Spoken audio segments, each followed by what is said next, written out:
Hey y'all, this is Chance Wise coming to you from the Drag Lab, or what's soon to be the X Drag Lab since I'm moving.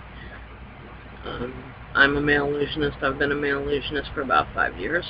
A friend of mine suggested that I do some very basic Drag King 101 tutorials, since they've actually looked for tutorials on basic male illusionist tricks, and they have not found any. Um, basic, as basic as it gets for drag kings MIs is facial hair, and that's what I'm going to be talking about today. So, we'll go over a few things real quick. You can buy crepe hair. I have found that crepe hair doesn't work for me because, as you can see, I don't have blonde hair, but I don't have brown hair. It's just kind of somewhere in the middle. Actually, some parts are blonde, some parts are brown, some parts are maybe a little gray, who knows. I haven't looked that close lately. So crepe hair doesn't work for me. It's either blonde or brown, and I don't have either, so I use my own hair. It's the only one that matches. I shave the sides and the back of my head, and I keep it. I use hair shears, and I chop it up nice and fine to a kind of a powdery hair-like substance. So that's the facial hair that I use. The brushes I use to apply it have a very thin brush. You can see just how thin that is. Just very thin lines. That's all I use that for.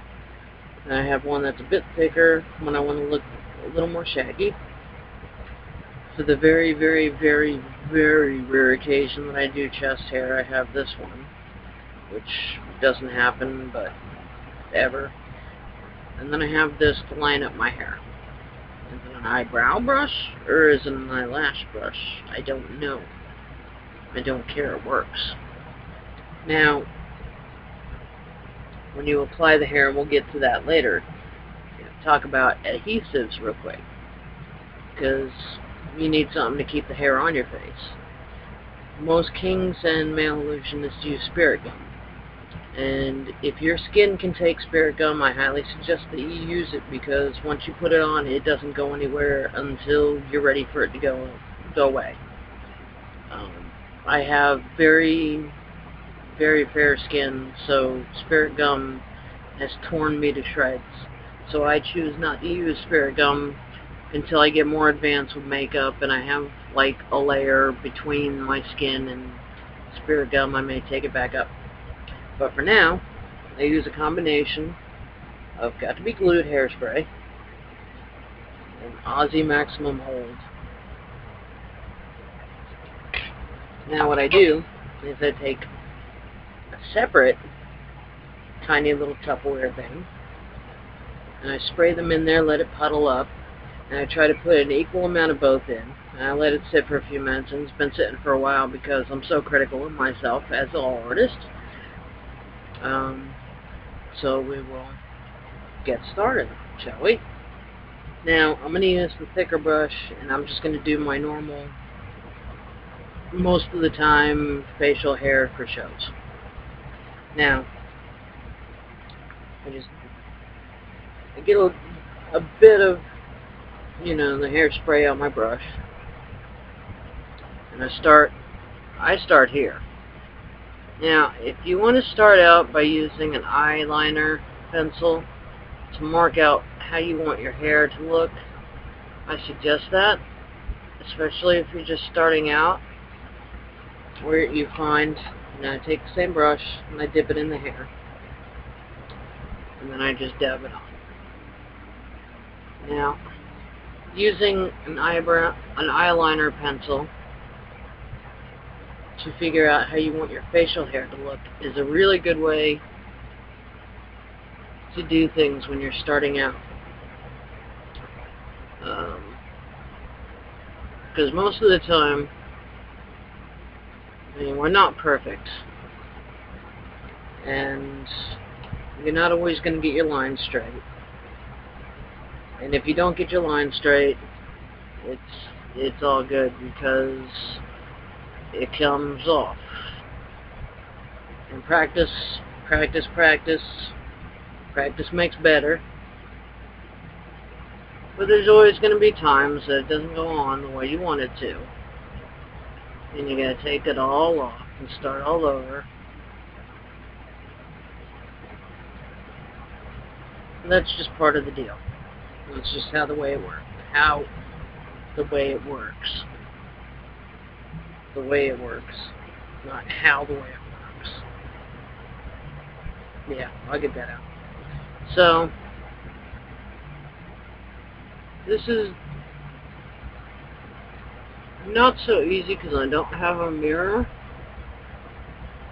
I'm just kind of like watching my image on the computer screen. It's kind of alien to me, so this may not turn out the way I want it to, but you know what? I'm okay with that. Now, one thing I tell kings that are just starting out brand new, they want to do drag,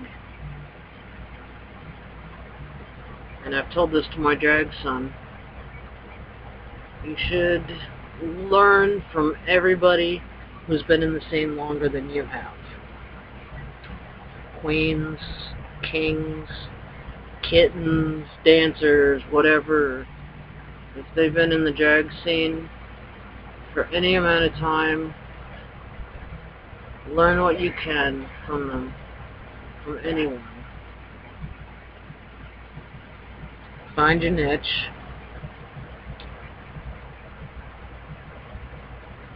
But basically do you. I mean, take suggestions. But sometimes not everything works for us. You know, you still have to be yourself.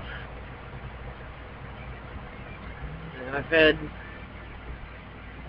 friends that have had drag parents that really kind of push them to be more like the parents. It never works out right because it always, you know, if you do something that's not you, you're going to wind up feeling like this is a job and you're not going to be happy doing it, and guess what? You're not going to do it. Straight up. Or you're just going to be bad and you're never going to get bookings, and you're going to wonder why you never get bookings. I tend to ramble a little bit. Well, yes, another suggestion.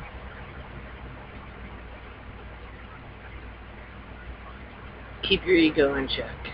And this is kind of a big deal. And this is something I've seen a lot of lately.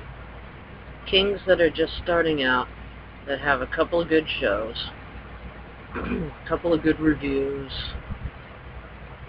that think, oh, I'm the shit, you know.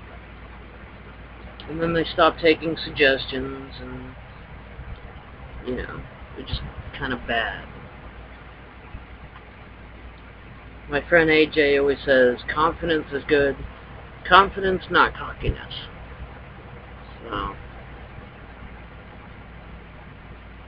try to remember that one little saying. Confidence, not cockiness. Now, if you're good, if you're an entertaining king, and one big deal, one big part of performing is costuming. And I can't stress that enough. Because don't nobody want to see somebody walking around in circles wearing jeans and a shirt just lip syncing. It's not entertaining. Costume. It's a huge part of the entertainment. People come for outrageous outfits. They really do. So the more sparkles you can find, the more colors you can find, the more outrageous, the better. You cannot overdo it in drag, for real. And one thing somebody used to tell me is, if you think you have enough shiny glitter Swarovski, put on 10 more. Put on more, because you want to dazzle. That's what people go to drag shows for, is to be dazzled. They want to see someone come out sparkling like crazy, dancing around wild, moving around. They want to be entertained. So what I say is, what would I pay to see? And if I wouldn't pay to see it, nobody's going to pay to see it. And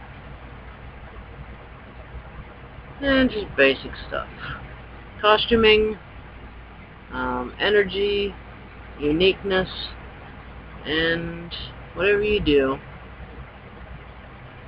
don't copy another performer. If you see somebody that you like, that inspires you, by all means,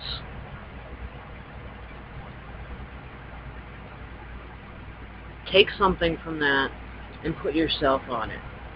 Put yourself into it. Make sure everybody knows that's got you all over it. You didn't, just stuff like that. This is really weird. It doesn't really look right to me, maybe because I don't have a mirror. Yeah, I've been doing this for 5 years now, so it's kind of hard to see. A little messed up.